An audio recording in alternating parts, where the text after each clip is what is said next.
Hi, my name's Jacqueline Jackson, and I'm currently a master's nursing student at Northwest Christian University. Today, I'm going to discuss about diabetes mellitus type 2, also known as type 2 diabetes. So just a brief overview about type 2 diabetes. It is the most common type of diabetes, about 90 to 95% of all diagnosed cases. The severity of the disease can vary. In the past, it was often referred to as adult onset diabetes. However, it is now becoming more prevalent in the younger generation due to obesity and lifestyle choices. It is a condition where the body cannot produce enough insulin or the body resists the effects of insulin. Some interesting facts. People with diabetes have medical costs twice as much as those without it. In 2017, $727 billion was spent on global health care expenditure for diabetes.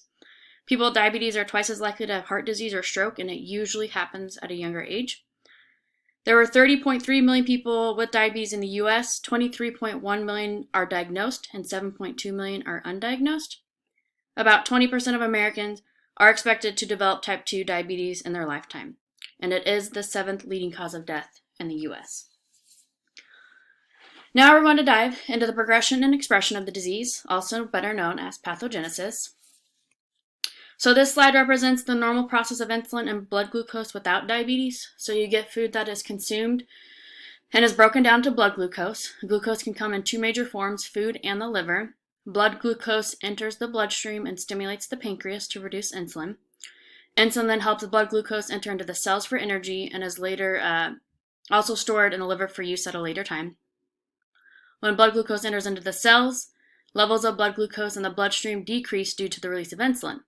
If glucose levels are too low, the liver breaks down the stored glycogen into glucose to help prevent hypoglycemia. And when blood glucose levels drop, the secretion of insulin from the pancreas also drops. This slide represents what happens when type 2 diabetes is present. In many instances, insulin resistance is usually present for years before hyperglycemia is noticed, and both insulin resistance and insulin deficiency are present in this patient population. So you get excessive amounts of blood glucose gets into the bloodstream. The pancreas attempts to excrete more insulin to get the blood glucose into the cells. Over time, the cells stop responding to the excess amount of insulin. Then you get insulin resistance. Insulin resistance induces the adipokines, free fatty acids, and chronic inflammation in adipose tissue. The pancreas continues to make insulin to try and make the cells respond. And then eventually, the pancreas is unable to keep up with producing insulin, and the blood glucose continues to rise. So there is an increase in plasma insulin concentration due to a compensatory response by the pancreatic beta cells. At first, the beta cell function can increase early in the disease process, but then is slowly followed by beta cell failure. And due to the beta cell functioning failing, you get the following effects. You get lipotoxicity from excess free fatty acids. You get glucotoxicity from chronic hyperglycemia. You get abnormal incretin effect from decreased secretion of the GIP and GLP-1 receptors, and you get amyloid deposition within the pancreatic isolates. The processing of proinsulin to insulin in the beta cells is impaired, and a decrease in insulin sensitivity does impair carbohydrate utilization and storage, raises blood glucose levels, and stimulates a compensatory increase in insulin secretion. This picture helps give a visual aid as to what things lead to hyperglycemia. So you get decreased satiety in the brain, increased gluconeogenesis in the liver, decreased insulin secretion and increased glucagon secretion in the pancreas, decreased GLP-1 secretion in the intestine, increased gluconeogenesis and glucose reabsorption in the kidney, increased free fatty acids, decreased adiponectin and increased inflammatory cytokines in the fat, and decreased glucose uptake in the muscle. Next, we're going to discuss the epidemiology of the disease, such as clinical manifestations, laboratory findings, demographics, geographic location, incidence, prevalence, and risk factors. So signs and symptoms often develop slowly over time. Some people may be asymptomatic. Some people may not realize they have diabetes until they start having complications from the disease. So some signs and symptoms include increased thirst, frequent urination, increased hunger, fatigue, blurred vision, slow healing sores, frequent infections, and areas of darkened skin. The most common lab test used for diagnosing type 2 diabetes is a hemoglobin A1C. Other tests used if the A1C is not available include a random blood sugar, fasting blood sugar, and oral glucose tolerance. As you can see in the slide, the individual has to meet those blood glucose requirements in order to have a diagnosis of diabetes. Another helpful test used to distinguish between type 1 and type 2 diabetes is the autoantibodies. If at least one of these autoantibodies is present, the individual has type 1. This slide shows the demographic proportion of the disease. As you can see, American Indians and Alaska Natives are the highest at 15.1%. You have non-Hispanic blacks at 12.7%. You have Hispanics at 12.1%, and then is broken down furthermore. You have Asian Americans at 8%, and then 7.4% of non-Hispanic whites. This is a number of overall diabetics worldwide between the ages of 20 to 79 years old in 2017 based on location, and as you can see, Western Pacific has the most diabetics worldwide. This looks at the geographic distribution. Most online reports only look at the United States in regards to actual distribution. However, this disease can be diagnosed worldwide. And the country actually with the highest number of diabetics worldwide in 2017 was China. The country with the highest prevalence of diabetes worldwide in 2017 was Marshall Islands. The incidence of diabetes among adults in the U.S. has actually gone down since 2008. However, the prevalence has been rising more rapidly, specifically in countries with middle to low income, and is also occurring more worldwide because of the parallel to the increasing rates of obesity in children. In 2015, there was approximately 1.5 million new cases of diabetes was diagnosed, and U.S. adults 18 years or older, and about 50% or more of these were between the ages of 45 to 64. Socioeconomic status does play a role. Usually the lower the income and the least amount of education increases the prevalence, and the prevalence increases sharply with age in both males and females. These pictures are just graphs and charts that show the incidence and prevalence of diabetes in the U.S. as we discussed in previous slides. Just kind of gives you a visual aid for people who are visual learners. This slide was taken from the CDC website. It shows you how much obese individuals and diabetes has increased since 1994. So you can see in 1994, we had mainly less than 18% or so in 94, and now you look at 2015, and probably even nowadays we have more than 9% most over the U.S.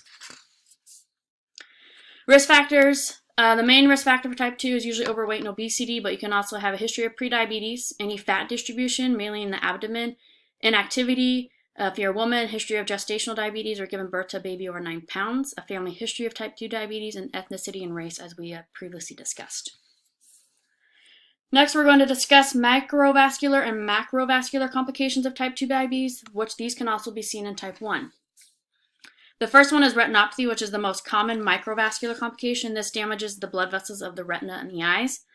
The symptoms can include blurred vision, sudden loss of vision in one or both eyes, black spots, flashing lights, and difficulty reading or seeing detailed work. There are two different kinds. You have non-proliferative, which is blood vessels in the retina deteriorate. Those can become blocked or deformed, and then you get fluids, fats, and proteins that leak out of the abnormal blood vessels, and fluid can collect into the retina and cause swelling. Then you have proliferative, which is unstable blood vessels grow on the surface of the retina. This can cause minor bleeding, sometimes irritation and scarring, and it can also cause retinal detachment. The next microvascular complication seen in type 2 is nephropathy, which damages the filtering system of the kidneys. This is a leading cause of kidney failure in the U.S., and symptoms can include worsening blood pressure control, protein in urine, swelling of extremities, frequent urination, nausea, vomiting, shortness of breath, persistent itching, and fatigue. The final microvascular complication of type 2 diabetes is neuropathy. This damages the nervous system. This mainly is affected in the legs and feet of diabetics. When blood vessels become damaged, so do the nerves. You can have various forms of nephropathy. Peripheral nephropathy is usually the most common. And depending on the form of neuropathy and nerves affected, the symptoms can range anywhere from pain and numbness into the lower extremities to digestive system, urinary tract, blood vessels, and heart. Finally, we have macrovascular complications. This includes the heart, brain, and blood vessels of the body. The plaque builds up on the large blood vessels and narrows the arteries, which can then lead to heart attacks, strokes, or vessel blockages in the legs. The most common macrovascular complication is coronary heart disease. Symptoms vary depending on location of the plaque buildup, anywhere from chest pain to leg pain to confusion or paralysis.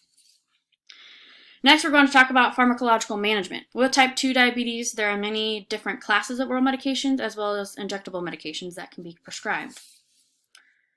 So this is a table that kind of summarizes all of the most of the agents used for diabetes except for insulin.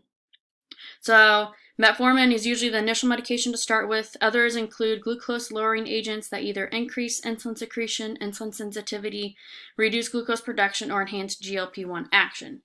The sulfonylureas are the most widely used drugs for treatment for type 2. The meglitides are faster acting than sulfonylureas, and duration of effect in body is shorter. The thiazolidinidones and DPP-4 inhibitors are not considered first choice. The GLP-1 receptor agonists are injectable medications. And insulin is also, like I mentioned, another medication used, not usually the first resort, but it does show great benefit. There are different types of insulin, such as rapid-acting, long-acting, intermediate-acting, but people with type 2 diabetes usually start with one long-acting injection at night, such as glargine or detamir if they are to start something. And as you see on this table, it lists the mechanisms of action and the adverse effects for each medication class. Sometimes type 2 diabetes can be controlled just by lifestyle modifications and no medications. Some of the most common and helpful lifestyle modifications include maintaining a healthy body weight, making healthy food choices, exercising regularly, and not smoking. So the goal is to lose about 7% of the body weight. Will help actually do better control of your blood glucose. And then learning how to control your portion sizes, read food labels, include like whole grains, non-fried fish twice a week, lean meats, fruits, vegetables, low-fat dairy products, avoiding such things as saturated fats, trans fat, cholesterol, sodium, fatty processed meats, sweets, and sugars. Exercise at least 150 minutes per week of moderate exercise or 75 minutes per week of vigorous activity. And the exercising will help with your weight loss and keeping the heart healthy. This concludes my presentation about type 2 diabetes. We'll give a brief summary of what we just talked about. It is the most common form of diabetes. It is characterized by impaired insulin secretion, insulin resistance, hepatic glucose production, and abnormal fat metabolism. The incidence of type 2 diabetes seems to be decreasing over time, but the prevalence is rapidly increasing, especially in the middle to lower income countries. And prevalence is strongly correlated with the increasing rise of obesity. It is more common in American Indians and Alaska Natives, non-Hispanic Blacks, Hispanics, and Asian Americans.